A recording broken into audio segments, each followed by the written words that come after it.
నమస్కారం. రవి కిరణాల న్యూస్ వార్తలకు స్వాగతం. ముందుగా వార్తల్లోని ముఖ్యాంశాలు. తెలంగాణ ఏఐ ఆవిష్కరణలకు కేంద్రమన్న మంత్రి, హైదరాబాద్ గ్లోబల్ టెక్ హబ్ దిశగా అడుగులు, స్టార్టప్లకు పబ్లిక్ ప్రైవేట్ భాగస్వామ్యం, సాంకేతికత రంగంలో ముందంజ లక్ష్యమన్న ప్రభుత్వం. తిరుమల లడ్డూ వివాదంపై అనిత ఘాటు ఆరోపణ, 250 కోట్ల కుంభకోణం జరిగిందన్న మంత్రి, టెండర్ నిబంధనల ఉల్లంఘన ఆరోపణలు, లడ్డూ పవిత్రత కాపాడడం బాధ్యత అని స్పష్టం. అమరావతిలో భూ కేటాయింపులపై సమీక్ష, మంత్రివర్గ ఉపసంఘం కీలక సమావేశం, ప్రపంచ స్థాయి సంస్థల ఆహ్వానంపై చర్చ, రాజధాని అభివృద్ధి వేగవంతం లక్ష్యమన్న ప్రభుత్వం.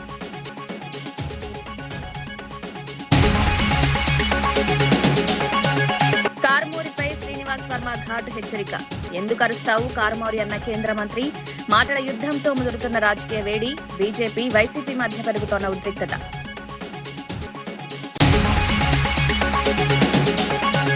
కాంగ్రెస్ బీఆర్ఎస్ కలయిక అన్న బండి సంజయ్, కరీంనగర్ ఎన్నికల్లో కుట్రల ఆరోపణ, బ్లాంక్ చెక్ల ఆఫర్లపై సంచలన వ్యాఖ్య, ప్రజా తీర్పే తుది తీర్పన్న బీజేపీ నేత.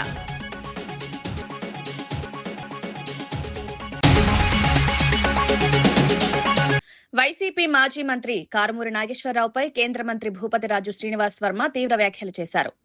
ఎందుకు అరుస్తావు కారుమూరి అంటూ నేరుగా హెచ్చరించారు. తన దగ్గర అరుపులు కేకలు ఉండవని, నొప్పి తెలియకుండా పొడి చేయగలనని చేసిన వ్యాఖ్యలు రాజకీయ వర్గాల్లో చర్చనీయాంశమయ్యాయి. నోరు అదుపులో పెట్టుకుని మాట్లాడాలని సూచించారు. ఈ వ్యాఖ్యలు ఉద్రిక్తతను పెంచాయి. రాజకీయాల్లో వ్యక్తిగత దూషణలు సరికాదని పలువురు అభిప్రాయపడుతున్నారు. బీజేపీ వైసీపీ మధ్య మాటల యుద్ధం మరింత ముదిరే సూచనలు కనిపిస్తున్నాయి. ఆయన ఊళ్ళో ఆయన సంబంధం లేదని అడుగుతున్నాను. అంటే గోమాతను రక్షించడం ఆర్ఎస్ఎస్ కార్యకర్త, బీజేపీ కార్యకర్త పనేనా అంట. ఆయనకి చెప్పండి దయచేసి. ఆయన 2 సార్లు, ఒకసారి అక్కడ ఎమ్మెల్యే చేశారు, 2 సార్లు ఒకసారి రైట్. నా దృష్టికి విషయం తీసుకొచ్చారు, నేను ఆ విషయం మీద దృష్టి కేంద్రీకరిస్తాను. ఒప్పైన ఒక సూచన వచ్చింది కాబట్టి అందులో వాస్తవాలు తెలుసుకుంటాను. కాబట్టి న్యాయమైనటువంటి సూచన కానీ గౌరవప్రదమైనటువంటి సలహా కానీ ఇస్తే స్వీకరిస్తాం. తప్పనిసరిగా ఏదైతే విషయం నా దృష్టికి వచ్చిందో దాని మీద పరిశీలన చేస్తాం. గోమాతను రక్షించడం అనేది వేళ అందరికీ చెప్తున్నా, భారతీయ జనతా పార్టీ పని మాత్రమే కాదు, ఆర్ఎస్ఎస్ పని మాత్రమే కాదు, మనందరి యొక్క కనీస బాధ్యత. మరి ఆయన నియోజకవర్గంలో అంత పెద్ద ఎత్తున గోమాతను వధిస్తూ ఉంటే ఆయన ఇవాటి వరకు నేను ఎక్కడో తిరుపతి లడ్డు గురించి మాట్లాడితే ఆయన గుర్తొచ్చిందా? మరి ఏం చేశాడు ఆయన? నాకు తిరుపతిలో లడ్డు గురించి మాట్లాడితే ఆ లడ్డు గురించి మాట్లాడగల ఇక్కడ గోమాత అంటారు. ఏంటో నాకు ఏకసే ఉంది అసలు సుతా మొదలు లేకుండా మాట్లాడితే నువ్వు ఎవడైతే ఇచ్చావో ఏం బాబా ఓలీ బాబా వాడికి నువ్వు అన్ని లక్షల టన్నులు నెయ్యి ఆర్డర్ ఇచ్చి ఆ ఓలీ బాబాకి అసలు డైరీ లేదు, నెయ్యి ఉత్పత్తి లేదు, ఒక్క కేజీ ప్రొడక్షన్ లేదు. పోనీ ఎక్కడన్నా సేకరించి ఈయన డైరీ లేదు, ఎక్కడన్నా సేకరించి నెయ్యి సప్లై చేస్తున్నాడో 1 లీటర్ ఎక్కడ సేకరించలేదు. మీకు అర్థమైందండి? 1 లీటర్ ఎక్కడ సేకరించి అన్నీ కూడా. అంటే ఇంకా తిరుపతి సబ్జెక్టు మేము క్లోజ్ చేయాలనుకున్నాం. ఎందుకంటే ఇది యావత్ హిందూ జాతి, ప్రపంచంలో ఉన్నటువంటి హిందూ జాతి యొక్క సెంటిమెంటల్ ఇష్యూ లేకుండా ఇచ్చి ఎక్కడో తిరుగుతున్నట్టులో కత్తి తెరమాట వాస్తవం. మనం చెప్పలే, చంద్రబాబు నాయుడు గారు చెప్పలే. ఏదైతే NDDP national dairy development corporation ఉందో ఎన్డీడీపీ వాళ్ళు పరిశీలన చేసి ఇందులో నెయ్యి లేదు, కత్తి ఉంది అని చెప్పారు. నేను చెప్పడం కాదు, ఆయన ఏం చెప్తున్నారు? టీటీడీ చైర్మన్గా పనిచేసిన ఆయన సుబ్బారెడ్డి గారు ఏం చెప్తున్నారు? కల్తీ లేదని చెప్పారా? జంతుకో పదార్థాలు కలవలేదు, ఇంకో రకమైన కల్తీ జరిగిందని చెప్పారు. కల్తీ జరిగిందనేది ఒప్పుకుంటున్నాను. కాబట్టి తిరుపతి లడ్డు గురించి జరిగింది యావత్ హిందూ జాతి యొక్క మనోభావాన్ని దెబ్బతీసేటువంటి విషయం. ఇవన్నీ కూడా ఒక సక్రమైనటువంటి మార్గంలో పెట్టేటువంటి ప్రయత్నం చేస్తున్నాం. ఇప్పుడు నేను తిరుపతి లడ్డు గురించి మాట్లాడితే ఇక్కడ ఎక్కడో గోవును చంపేస్తున్నారంటే నెయ్యి కరువు వచ్చిందంట, అందుకు నాకు కలిపేస్తున్నారంటే ఏమని అర్థం?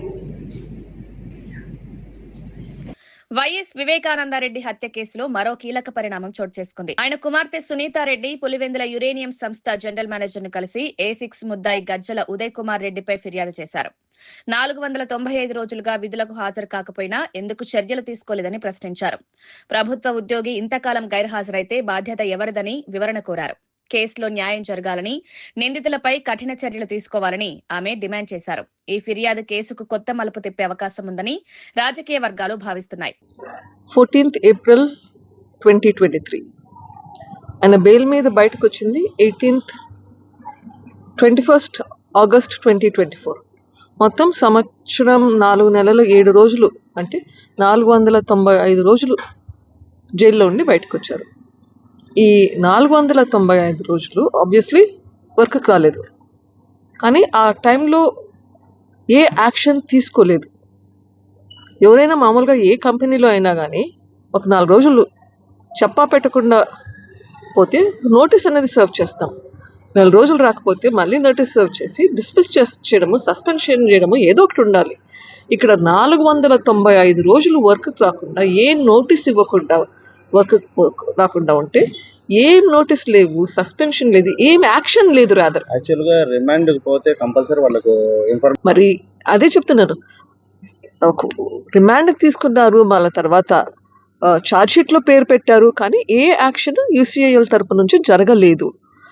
అదే కాకుండా మళ్ళీ ఇప్పుడు బయటకు వచ్చాక మళ్ళీ వర్క్లో జాయిన్ అవ్వడానికి రిక్వెస్ట్ పెట్టారు. అది మళ్ళీ కోర్టుకు కూడా తీసుకెళ్లారు.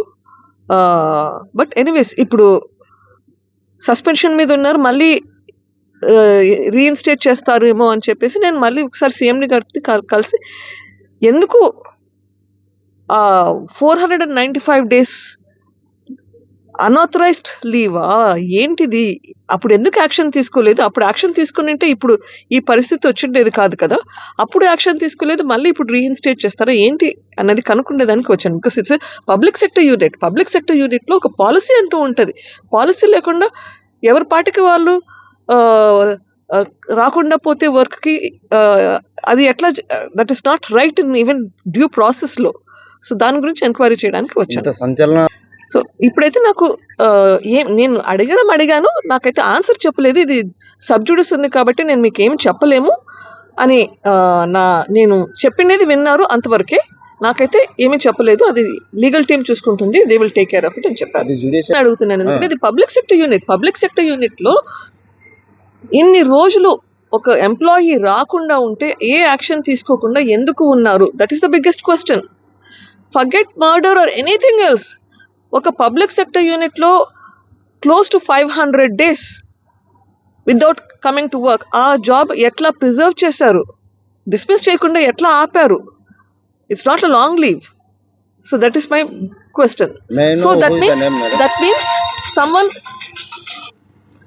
అట్లా చేశారంటే ఎక్కడో ఒక చోట ఏమో జరిగిండాలి. Some influence somewhere has happen. What has happen? ఆ ఎంక్వైరీ చేయాలి కదా. That is my question. Charge sheet లో A6 వచ్చేసి గజ్జల ఉదయ్ కుమార్ రెడ్డి. ప్రముఖ సినీ రచయిత విజయేంద్ర ప్రసాద్ అంటరానితనం వంటి చారిత్రక అన్యాయాలపై భావోద్వేగ వ్యాఖ్యలు చేశారు. తమ పూర్వీకులు దారుణాలకు పాల్పడ్డారని, ఆ విషయాలు తలుచుకుంటే సిగ్గుగా ఉందన్నారు. వారి రక్తమే తనలో ప్రవహిస్తోందని, వారి ఆస్తులను తానే అనుభవిస్తున్నానని చెప్పారు. అందుకే ఆ పాపాల్లో తాను భాగస్వామిని భావిస్తున్నానని పేర్కొన్నారు. తన పూర్వీకుల తరపున సమాజానికి తలవంచి క్షమాపణలు కోరారు. ఈ వ్యాఖ్యలు సామాజిక మాధ్యమాల్లో వైరల్ అయ్యాయి. చారిత్రక తప్పులపై ఆత్మపరిశీలన అవసరమని పలువురు అభిప్రాయపడుతున్నారు. నా క్లాస్మేట్ పేరు దుద్దే జాన్ ఫ్రెడరిక్ సుందర్రావు. మాల అబ్బాయి, నాతోనూ నాకంటే కొంచెం సమానంగా బాగా చదివాడు కొన్నాడు. ఇద్దరు SSC పాస్ అయిన తర్వాత లైలా కాలేజీలో చేరాము. మా నాన్నగారు అబ్బాయికి ఆర్థిక సహాయం చేశారు. ఆ రూమ్ బయటగా పెట్టారు. అంటే మా నాన్నగారికి పరమేశ్వరం లేదు. నాకు తెలిసి ఎప్పుడు నేను తప్పు చేయలేదు. కానీ నా తాతలు ముత్తాతలు వాళ్ళు నోటితో చెప్పలేటువంటి భయంకరమైన ఘోరాలు చేశారు పరమవిచ్చతతో. నోటితో కూడా అది తలుచుకున్నప్పుడు నా మనసు సిగ్గుతోటి అవమానంతో కుంగిపోతూ ఉంటుంది. ఇన్ని తప్పులు చేశారా, ఆ వంశంలో పుట్టేనా? But I own it. అయ్యే జీన్స్ నాకు ఉన్నాయి, వాళ్ళ ఆస్తులు నేను అనుభవిస్తున్నాను, ఆ పాపంలో కూడా నేను భాగస్వామిని. సో దాని గురించి మీ అందరి ముందు తల వంచి వినయంగా నమస్కరిస్తున్నాను. క్షమించండి, క్షమించండి, క్షమించండి, క్షమించండి, క్షమించండి, క్షమించండి. Thank you. మున్సిపల్ ఎన్నికల్లో బీజేపీకి వ్యతిరేకంగా కాంగ్రెస్ బీఆర్ఎస్ కలిసి పనిచేశాయని బండి సంజయ్ ఆరోపించారు. కరీంనగర్ కార్పొరేషన్ సీఎం స్థాయి వ్యక్తులు కుట్రలు చేశారని విమర్శించారు. సభ్యులకు బ్లాంక్ చెక్కులు, కార్లు ఆఫర్ చేశారని పేర్కొన్నారు. అయినప్పటికీ ప్రజలు కాంగ్రెస్ బీఆర్ఎస్ కు చెంప చెల్లుమనిపించారన్నారు. ఎన్నికల్లో అవినీతి, దుర్వినియోగం జరిగిందని ఆరోపించారు. ప్రజల తీర్పే తుది తీర్పని పేర్కొన్నారు. మేయర్ వాళ్లకు, డిప్యూటీ మేయర్ వీళ్ళకని చెప్పి ఒప్పందాలు కుదుర్చుకున్న సందర్భంలో బీఆర్ఎస్ పార్టీ అగ్రనాయకత్వం చెంప చెల్లుమనే విధంగా బీఆర్ఎస్ పార్టీ కార్పొరేటర్లు స్వతగా నిర్ణయించుకున్నారు. బీఆర్ఎస్ పార్టీ అగ్రనాయకత్వం బీఆర్ఎస్ పార్టీ మీటింగ్లో మనం కాంగ్రెస్తో కలిసిపోతున్నాం, ఇది హైకమాండ్ నిర్ణయం, మీరందరూ కాంగ్రెస్ పార్టీకి ఓటే అని చెప్పి బీఆర్ఎస్ పార్టీ నాయకులు బీఆర్ఎస్ పార్టీ కార్పొరేటర్లకు చెప్తున్న సందర్భంలో బీఆర్ఎస్ పార్టీ కార్పొరేటర్లు దాన్ని తిరస్కరించి మాకు భారతీయ జనతా పార్టీ ముఖ్యము, ప్రజలు భారతీయ జనతా పార్టీని ఆశీర్వదించారు, ప్రజాస్వామ్యంలో అటువంటి పార్టీని మనం ప్రోత్సహించాలి, ప్రజా తీర్పును వ్యతిరేకించే పరిస్థితి లేదు, ప్రజలు తిరగబడతారని చెప్పి వారిని ధిక్కరించి వాళ్ళే స్వచ్ఛందంగా, నీతిగా, నిజాయితీగా వాళ్ళ మా దగ్గరకు వచ్చి మాకు బీఆర్ఎస్ పార్టీతో సంబంధం లేదు, అధినాయకత్వంతో సంబంధం లేదు, మేమే మీకు అవసరం వస్తే మేము సపోర్ట్ చేస్తామని చెప్పి వారు ముందుకు వచ్చారు. కేసీఆర్ పై కడియం శ్రీహరి తీవ్ర వ్యాఖ్యలు చేశారు. దేశానికి మహాత్ముడు ఒక్కడే జాతిపిత అని అన్నారు. జాతిపిత అని చెప్పుకుంటున్న కేసీఆర్ ప్రజల్లోకి ఎందుకు రావడం లేదని ప్రశ్నించారు. అసెంబ్లీలో ప్రజా సమస్యలపై ఎందుకు మాట్లాడడం లేదని విమర్శించారు. అవినీతి ఆరోపణలు ఎదుర్కొంటూ జాతిపితగా చెప్పుకోవడం సిగ్గుచేటన్నారు. చట్టపరమైన చర్యలు తీసుకుంటే తెలంగాణను అవమానిస్తున్నారని మాట్లాడడం సరికాదన్నారు. భారతదేశానికి జాతిపిత ఒక్కరే, ఆయన మహాత్మా గాంధీ గారు. ఆ జాతిపితను అవమానపరిచే విధంగా వీడు కూడా కొత్తగా జాతిపిత అని పేరు పెట్టుకుని వస్తే మీరే అనుకుంటే ప్రజలు దాన్ని అంగీకరించాలి కదా. జాతిపిత ఆడబడుతున్నాడు, మరి జాతిపిత ఎక్కడుంటాడు? జాతిపిత ప్రజల్లోకి ఎందుకు రావడం లేదు? ప్రజా సమస్యల పైన ప్రభుత్వాన్ని అసెంబ్లీలో ఎందుకు నిలదీయడం లేదు? చెప్పుకోవడానికి సిగ్గుండాలి కాస్తంత. అనేక అవకతవకలు చేసి అనేక కుంభకోణాలలో ఇరుక్కొని ప్రభుత్వంలో ఉన్నప్పుడు కన్ను మిన్ను కానకుండా అవినీతి అక్రమాలకు పాల్పడి తెలంగాణ వనరులను దోపిడీ చేసి వేల ఎకరాల భూములను సొంతం చేసుకొని బ్రహ్మాండమైన ఫామ్ హౌస్లు కట్టుకొని, ప్యాలెస్లు కట్టుకొని వేల కోట్ల రూపాయల ఆస్తులు చెవిటోడికి సంపాదించారు. అందరేమో మొత్తం తెలంగాణను దివాలా వేయించి లక్షల కోట్ల అప్పులు చేసి కూలిపోయే కాళేశ్వరం కట్టి బ్రహ్మాండంగా ఆస్తులను కూడబెట్టుకొని అధికారాన్ని ఆ కుటుంబానికే పరిమితం చేసుకొని కుటుంబంలో ఉన్న ప్రతి ఒక్కడి వాళ్ళ కేసులలో ఇరుక్కుంటే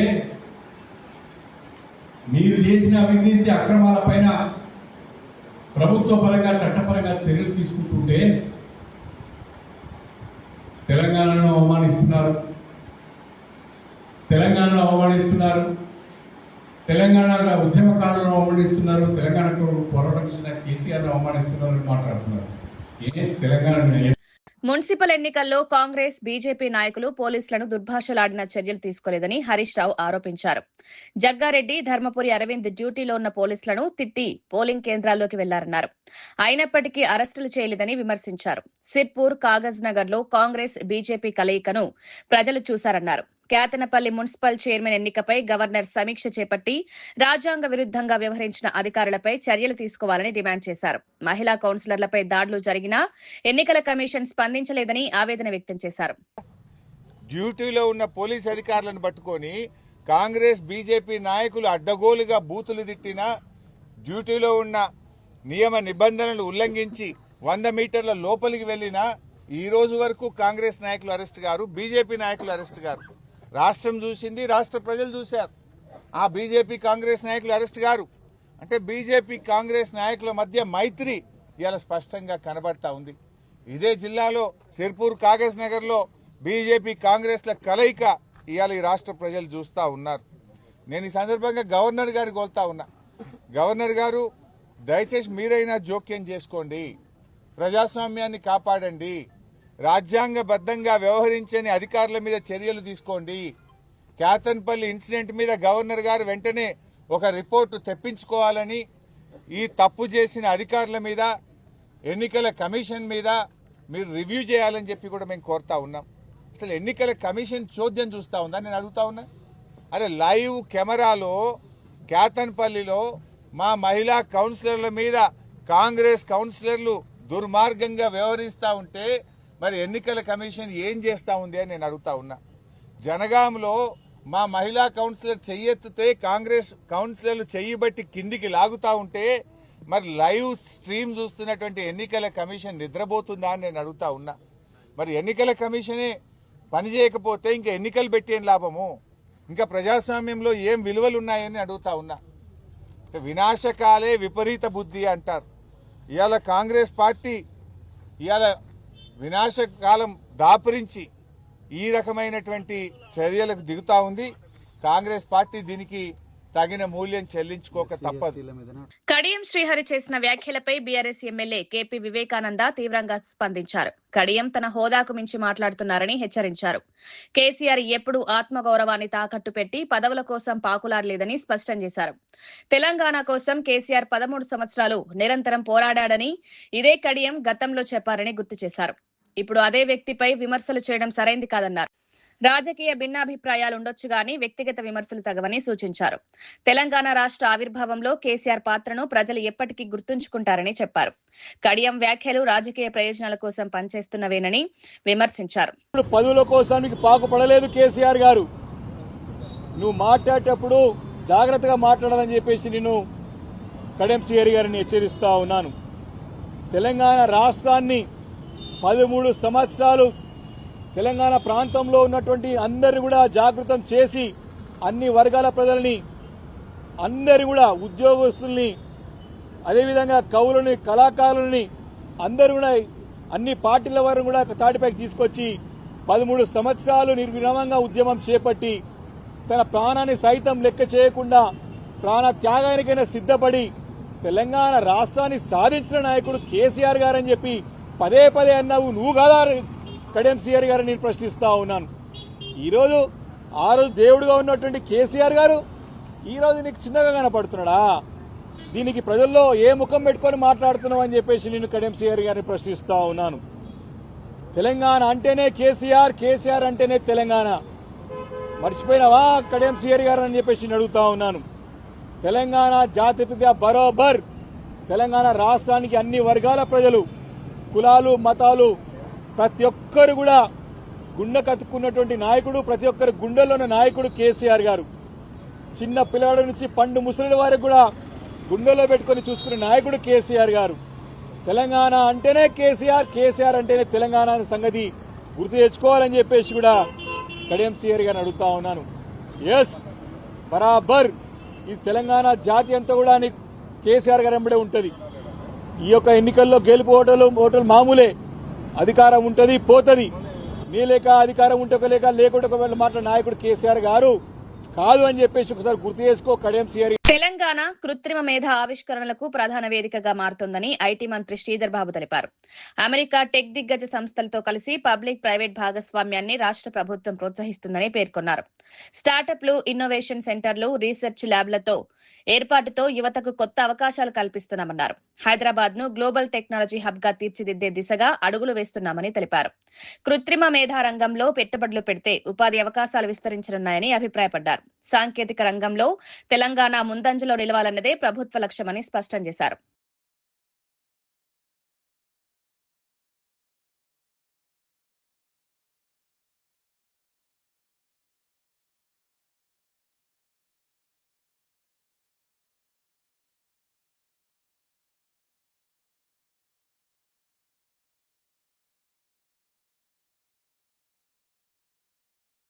క్వాంటమ్ కంప్యూటింగ్, ఏఐ టెక్నాలజీలు భవిష్యత్తులో కీలక పాత్ర పోషిస్తాయని గవర్నర్ జిష్ణుదేవ్ వర్మ పేర్కొన్నారు.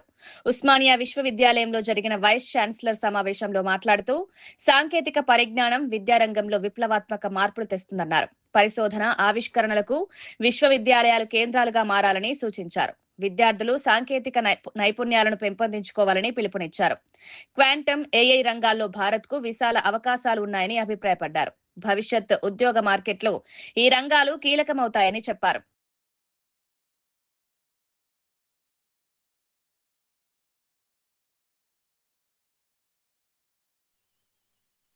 And I strongly believe that artificial intelligence and quantum technologies can revolutionize research, governance and learning methodologies across universities. However, technological advancement must remain human-centric. No matter how technocentric it has to be, but that human-centric part has to be there. And that's why the Prime Minister has called it Manav, a technology that will serve humanity. So it should be guided by ethics, inclusivity.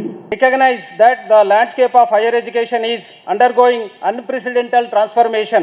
Artificial intelligence is no longer confined to academic publications or research laboratories. It is becoming the Kavitha Jagruthi party స్థాపిస్తే బీఆర్ఎస్ఏ భూస్థాపితమవుతుందని BJP రాష్ట్ర అధ్యక్షుడు రామచంద్రరావు వ్యాఖ్యానించారు. ఏ party ఆమెను ఓడించిందో మర్చిపోయినట్లున్నారని ఎద్దేవా చేశారు. రాజకీయంగా కొత్త పార్టీలు వస్తే ఓటర్లలో గందరగోళం సృష్టించవచ్చన్నారు. బీఆర్ఎస్ ఇప్పటికే ప్రజల విశ్వాసం కోల్పోయిందని విమర్శించారు.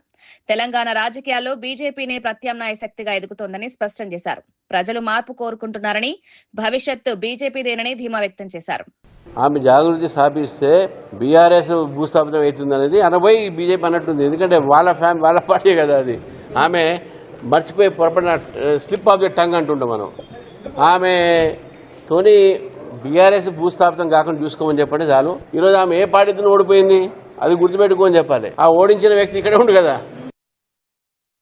ఆంధ్రప్రదేశ్ హోంమంత్రి వంగలపూడి అనిత తిరుమల లడ్డూ కల్తీ వ్యవహారంపై వైసీపీ అధినేత జగన్మోహన్ రెడ్డిపై తీవ్ర ఆరోపణలు చేశారు.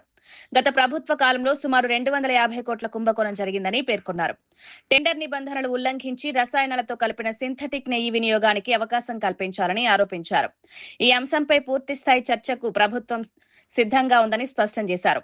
ప్రభుత్వ నిధులు వినియోగించలేదని ఆమె స్పష్టం చేశారు. లడ్డూ ప్రసాదం విశ్వాసానికి ప్రతీక అని, దాని పవిత్రతను కాపాడడం ప్రభుత్వ బాధ్యత అని పేర్కొన్నారు. నిజాలు వెలుగులోకి తీసుకురావడానికి సమగ్ర దర్యాప్తు జరుగుతోందని హోంమంత్రి తెలిపారు. అంటే ఈ రోజు నేను మళ్ళీ చెప్తున్నా, కల్తీ జరిగింది, అందులో రసాయనాల ముద్ద ఉంది, చాలా క్లియర్గా తేటతెల్లమైంది. 250 కోట్లు స్కామ్ జరిగింది. దాని గురించి మాట్లాడంటే లోకేష్ గారు ఎందుకు ఎక్కడికి క్రికెట్ మ్యాచ్కి వెళ్ళాలి, గవర్నమెంట్ సొమ్ము ఆయన నిన్ననే చాలా క్లియర్గా అనకూడదు కానీ గట్టిగా దవడ మీద కొట్టినట్టుగా నిన్న సమాధానం చెప్పే ట్వీట్లు. ఆయన ఫ్లైట్ టికెట్ ఆయన కొనుక్కొని, ఆయన మ్యాచ్ టికెట్ ఆయన కొనుక్కొని, ఆదివారం పూట ఆయన మ్యాచ్ చూసుకొని next day morning bill gates లాంటి ఒక ప్రపంచ స్థాయి వ్యక్తి ఆంధ్రప్రదేశ్కి వస్తే ఇక్కడికి మళ్ళీ ఎగైన్ ఆయన వచ్చే టైంకల్లా ఆయన దిగి ఎయిర్పోర్ట్లో ఆయన రిసీవ్ చేసుకొని ఎగైన్ ఆర్టీజీఎస్కి తీసుకొచ్చి ఇక్కడ జరుగుతున్న ఇన్నోవేషన్స్ అన్నీ ఎక్స్ప్లెయిన్ చేసి ఎగైన్ ఆయనతో పాటు ఉండి తర్వాత ఆయన ఢిల్లీ ప్రయాణంకి వెళ్ళారంటే ఒకసారి ఆలోచించు. నీకన్నా చిన్నోడు ఈరోజు యువ నాయకుడిగా అంత పేరు తెచ్చుకుంటా ఉంటే నువ్వు వీలైతే చూసి నేర్చుకో. దేనికి నీకు ఆ జెలస్? తిరిగి అతని మీద బురద జల్లుతావు. నీకులాగా గవర్నమెంట్ ఇప్పుడు హిందూపురం ఎమ్మెల్యే నందమూరి బాలకృష్ణ శ్రీ సత్యసాయి జిల్లాలో విస్తృత పర్యటన నిర్వహించారు. ఈ సందర్భంగా 8 కోట్ల రూపాయల వ్యయంతో నిర్మించనున్న సిల్క్ కోకోన్ మార్కెట్ భవనానికి శంకుస్థాపన చేశారు. ఈ ప్రాంతంలో పట్టు పరిశ్రమ అభివృద్ధికి ఎన్టీఆర్ చేసిన కృషిని బాలకృష్ణ గుర్తు చేశారు. తెలుగు సిల్క్ ఉత్పత్తులకు ప్రపంచవ్యాప్త గుర్తింపు తీసుకురావడానికి కృషి చేస్తున్నామని తెలిపారు. స్థానిక సిల్క్ రైతులు, లీడర్లకు బకాయిలుగా ఉన్న 80 కోట్లు త్వరగా చెల్లించేందుకు సీఎం చంద్రబాబుతో మాట్లాడతానని హామీ ఇచ్చారు. మార్కెట్ నిర్మాణం పూర్తయితే రైతులకు మెరుగైన ధరలు, సౌకర్యాలు లభిస్తాయని పేర్కొన్నారు. స్థానిక పరిశ్రమలకు ప్రోత్సాహం అందించడమే లక్ష్యమన్నారు. నిర్మించారంటే మరి అప్పుడు ఆయన ఎవరు అనుకోలేదు ఇక్కడికి బెంగళూరు ఇంటర్నేషనల్ ఎయిర్పోర్ట్ వస్తుందని, దగ్గరలో ఉంటుందని. అలాంటిది ఆయన అప్పుడే ముందు చూపుతో ఆయన ఆనాడు పారిశ్రామిక వాడు నిర్మించడం. మరి ఇవాళ హిందూపురం అందరి దృష్టి కూడా హిందూపురం మీదే ఉంది. మన సీఎం గారి దృష్టి కూడా హిందూపురం మీదే ఉంది. మొన్న నేను వెళ్ళి ఆయనతో మాట్లాడడం జరిగింది అసెంబ్లీలో. ఇక ముందు హిందూపురం అభివృద్ధి గురించి ఏమి చేయాలనేది ఒక రోడ్ మ్యాప్ వేసుకోవడం జరిగింది. అలాగే ఇక్కడ హిందూపురం రైతులు ఎవరైతే ఈ ఆంధ్ర రాష్ట్ర ఆర్థిక సౌధానికి మూల స్తంభాలుగా ఉన్నారో వాళ్ళ అభివృద్ధిని వాళ్ళని పటిష్ట చేయడానికి మన ఆంధ్ర రాష్ట్ర ప్రభుత్వం ఎంతో కృషి చేస్తుందని మీ అందరికీ తెలియజేసుకుంటున్నాను. అలాగే ఆ సందర్భంగానే మరి ఇవాళ రైతుకి ఇవాళ అన్నదాత సుఖీభవ లేకపోతే పిఎం కిసాన్ అంటే మన ఈ స్కీమ్స్ కింద మరి ప్రతి రైతుకి సంవత్సరానికి 80,000 రూపాయలు ఇవ్వడం జరుగుతుంది. అలాగే మన బడ్జెట్లో కూడా 6,600 కోట్ల రూపాయలు దీనికోసం ప్రత్యేకంగా కేటాయించడం జరిగింది. హెచ్ఎన్ఎస్ఎస్ నుంచి ఈ సంవత్సరం ఇప్పటి వరకు ఇంతకు ముందు కూడా కనివిని ఎరుగని రీతిలో 40 టీఎంసీ నీళ్లు ఇవ్వడం జరిగింది. ఒక ఏదైతే రెస్ట్ రూమ్స్ వచ్చిన వాళ్ళు ఊరికే ఎండ వానల్లో అట్లా కాకుండా వాళ్ళు సౌకర్యార్థం రెస్ట్ రూమ్స్ అయితేనేమి, అలాగే ఈ ఆప్షన్ ద్వారా వాళ్ళ పండించిన ఈ యొక్క పట్టుకుళ్ళకి అయితేనేమి మంచి ధర వచ్చే విధంగా ఈ మార్కెట్ కూడా స్థాపించడం జరిగింది. అప్పుడు చేసేటప్పుడు కూడా ఏది మన ఈ ఏదైతే ఇప్పుడు ఈ యొక్క ఏదైతే ఈ బాధపడిపోయిందో భవనం దీన్ని పునరుద్ధరించడం కోసం కొత్త భవనం నిర్మించడం కోసం మన సమగ్ర సిల్క్ ద్వారా 4 కోట్ల రూపాయలు కేంద్రం నుంచి, అలాగే దాని మ్యాచింగ్గా మన ఆంధ్ర రాష్ట్రం మరొక అదనంగా 4 కోట్లు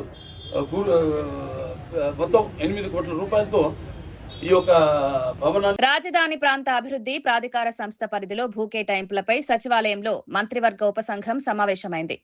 అమరావతిలో పలు సంస్థలకు భూముల కేటాయింపు, ప్రపంచ స్థాయి సంస్థలను ఆహ్వానించే అంశాలపై చర్చించారు.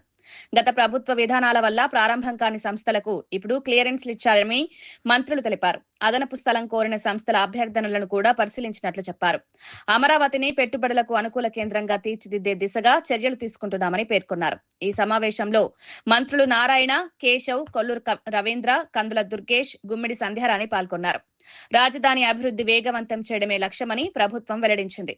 నుంచి లీజ్ మోడల్కి మనం రావడంతో ఇట్లా చిన్న చిన్న చేంజెస్ తోటి ఉన్నటువంటి వాటికి అడగడం జరిగింది. దాంట్లో ప్రధానంగా బ్యాంక్స్కి సంబంధించినవి ఉన్నాయి, ప్రభుత్వానికి సంబంధించినటువంటివి ఉన్నాయి. ఆ అలాట్మెంట్స్ అన్నింటినీ కూడా ఈరోజు జీవోఎం క్లియర్ చేయడం జరిగింది. అమరావతిలో ల్యాండ్స్ అలాట్మెంట్ విషయమై గ్రూప్ ఆఫ్ మినిస్టర్స్ కూర్చొని డిస్కస్ చేయడం జరిగింది. 22 ఐటమ్స్ మీద యాక్చువల్గా ఈరోజు డిస్కస్ చేశారు. అందులో వచ్చి 7 న్యూ ప్రపోజల్స్, 11 ప్రపోజల్స్ కి కొద్దిగా చిన్న చేంజెస్ చేయడం జరిగింది వాళ్ళ రిక్వెస్ట్ మీద. బ్యాంక్స్ రెసిడెన్షియల్ అకామిడేషన్ కి యాక్చువల్ గా వాళ్ళు ల్యాండ్ కొంత అడిగారు, అది ఇవ్వటం జరిగింది. అదేవిధంగా ఇండియన్ మెటలాజికల్ డిపార్ట్మెంట్ వాళ్ళకి ఒక 1 acre ఇవ్వటం జరిగింది. ఈపీటీఆర్ కి 0.74 acre, కరూరా వైశ్య బ్యాంక్ కి 0.4 acre, నాబార్డ్కి ఒక 1 acre, పంజాబ్ నేషనల్ బ్యాంక్కి 1/2 acre, అదేవిధంగా రెయిన్బో చిల్డ్రన్ హాస్పిటల్కి 2 acres ల్యాండ్స్ని ఈరోజు ఇచ్చి, ఇంతవరకు ఇచ్చిన ల్యాండ్స్ దాని మీద ఏమేం చేశారు, ఎలా చేశారు, ఎవరు స్టార్ట్ చేశారు, ఎవరు స్టార్ట్ చేయలేదు, దాని మీద యాక్చువల్గా ఈరోజు గ్రూప్ ఆఫ్ మినిస్టర్స్ డిస్కస్ చేయడం జరిగింది. అమరావతి రాజధాని అందరికీ తెలిసిందే ఈరోజు ఎంతో వేగవంతంగా ముందుకు పోతుంది. ట్రంక్ రోడ్స్ కావచ్చు, లేఅవుట్స్ రోడ్స్ కావచ్చు, లేదా బిల్డింగ్స్ టవర్స్ కావచ్చు, అసెంబ్లీ కావచ్చు, హైకోర్టు కావచ్చు, ఎంతో వేగవంతంగా జరుగుతుంది. ఈరోజు రాష్ట్రం అంతా, దేశం అంతా మన అమరావతి గురించి ఎంతో పాజిటివ్గా మాట్లాడుతుంది. వార్తలు ముగించే ముందు ముఖ్యాంశాలు మరోసారి.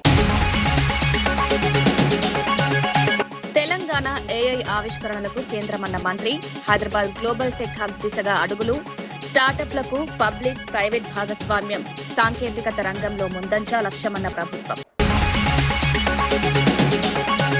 తిరుమల లడ్డూ వివాదంపై అనిత ఘాటు ఆరోపణ, 250 కోట్ల కుంభకోణం జరిగిందన్న మంత్రి, టెండర్ నిబంధనల ఉల్లంఘన ఆరోపణలు, లడ్డూ పవిత్రత కాపాడడం బాధ్యత అని స్పష్టం. అమరావతిలో భూ కేటాయింపులపై సమీక్ష, మంత్రివర్గ ఉపసంఘం కీలక సమావేశం, ప్రపంచ స్థాయి సంస్థల ఆహ్వానంపై చర్చ, రాజధాని అభివృద్ధి వేగవంతం లక్ష్యమన్న ప్రభుత్వం.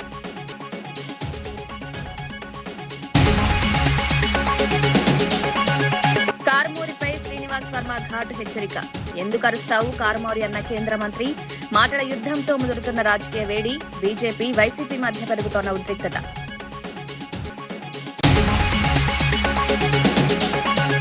కాంగ్రెస్ బీఆర్ఎస్ కలయిక అన్న బండి సంజయ్ కరీంనగర్ ఎన్నికల్లో కుట్రల ఆరోపణ, బ్లాంక్ చెక్ల ఆఫర్లపై సంచలన వ్యాఖ్య, ప్రజా తీర్పే తుది తీర్పన్న బీజేపీ నేత.